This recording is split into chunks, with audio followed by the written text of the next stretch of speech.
Berada sesuatu santai pakai ayam apa peper pun anjom kia nuah do jahan senelek kena nuah menjadi asino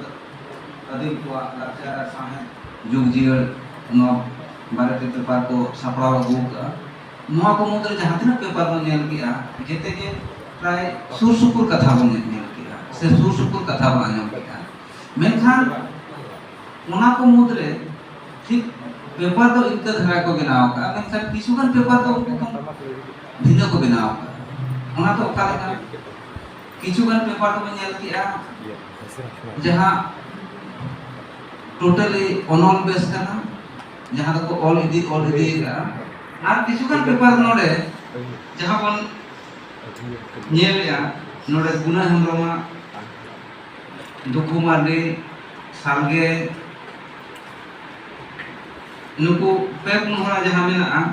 नुकु दो खंडरन base को all आपो मन बराय गया noir दो खंडरन बेस ऑल लगती करना उना लगी जहाँ को मन ऑल या जहाँ का खुदेरम सर ले गया आवा समाज अंतनो हराkan periode मेना हराkan periode मेना खान उना दो जितना पन चेदोक करना चेदो लगे मेना बुना एनखान जहाँ को बाबन गाने आ उनको अब चेष्टा दरकार करना जहाँ पेपर भीतर से ना कोई बोलूँ जहाँ टेक्निकल पार्ट करना उना से नहीं ले है अब आहो चेदो दरकार करना अब उना बढ़ाई दरकार करना किचु गन मा बढ़ाई करते हम बांग बढ़ाई सुना बुना किचु गन तो बढ़ाई सुना बुना मेनखान बाबन बढ़ाई करे का उना लगी प्राय तो आयमा दिन रे जहाँ पढ़ो को मेना पिया किछु किछु यूनिवर्सिटी पे रिसर्च स्कॉलर रूप में कमी करना होय तो ओले तिना को लय का क्या अब संतार सब्जेक्ट तिना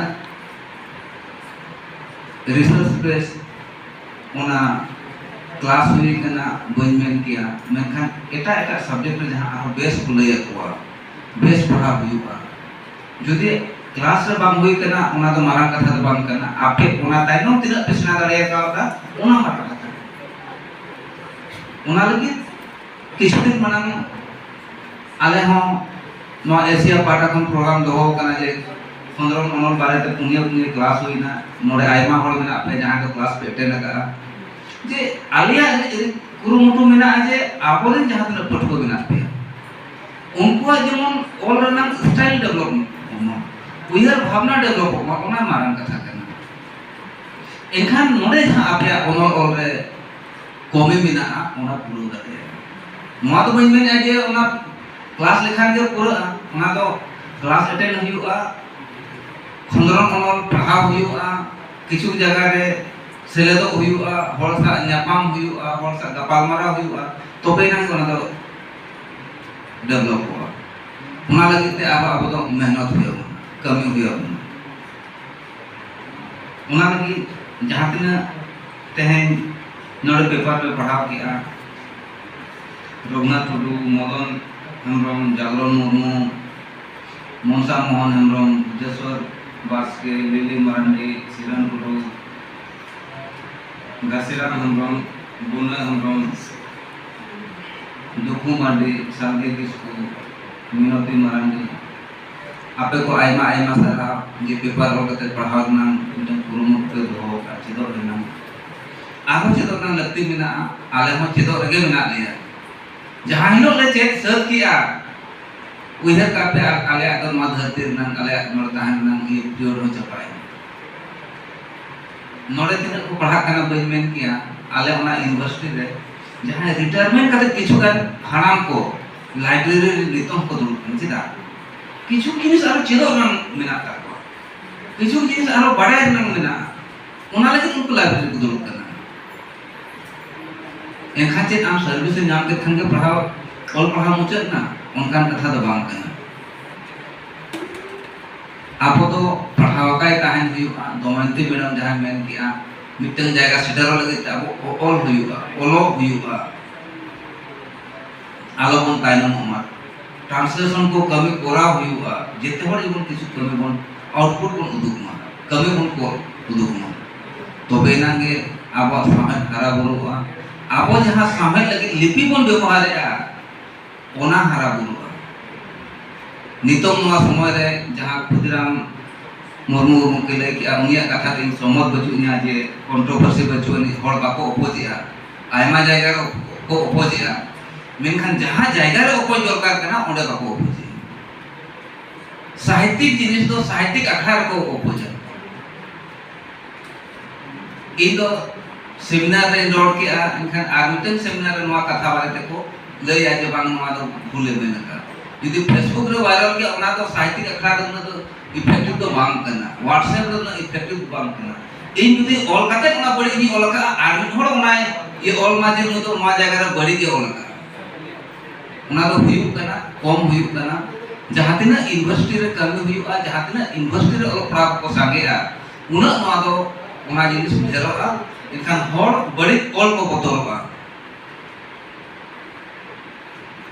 आदु तेने ले जहां तो खुदरा जहां तो न्यू को अब कम बन न्यू अब संतार अब तो न्यू बन बड़ा अड़ी जायगा री ले का एटा को अब खन ढेर को न्यूया अब खन ढेर दिल को जोमा उनको तो जोम न्यू न अखड़ा को बदल आबोरिन को मेना आले ओना पाटा तो दादा बड़ा गया बांग्ला पाटा रना लिया उनको तो चेक को मेना पान को आबोरिन को मेता को निशा को उना लय रना फरक मेना उनको न्यू रना अखड़ा को बदल का उनको अब खन ढेर राखो सता जीव को जोम अब तो तीन दिन पोरे जीव को जोमिया उनको तो हफ्ता हफ्ता जीव को जोम नेतार नाच का बॉडी ना फिगर नेल आसे अब खन तो बढ़ती बड़ी तक उनको फिगर साइंस में लय जहां तो पोल्ट्री जीव को जोमिया उनाते ढेर जोम लेखा जहां तक केमिकल जिनिस बॉडी लिया बोटले मैडम मैंने उन बेस्ट का बनाया उन्हें ले आना कोई कुछ का तो जो में बॉडी गिरा आबोरन हड़ तो डाइजेस्ट दाड़े जो मेनखान जोम रेना न्यूर ना आखड़ा तबन जहां तो ओपन गया नितों खन तो मांग खन ओपन गया आरन तो ओपन आकना उना को समटाव ना कथा किछु जिनिस तो आबो जहां बन नेला नेल काते बन नेल सहा गिरी का तो ठीक गया मेनखान किछु हल ओना को नोटिसा ओना लगे जो दिन जो गोके किछु किछु फील्ड रे कमी कना नेला पे ओना को आपे पे नोटिसा जहां तो कई कई जिनिस के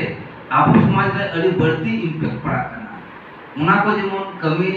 जखन बन उइहर मा जे नवा तो समाज नाम कना से बांग आबो संतार सावतार नाम कना से बांग यदि बांग कना इनखान ओना को तो जेमन बन एरेड गिडी का आलोबन कमी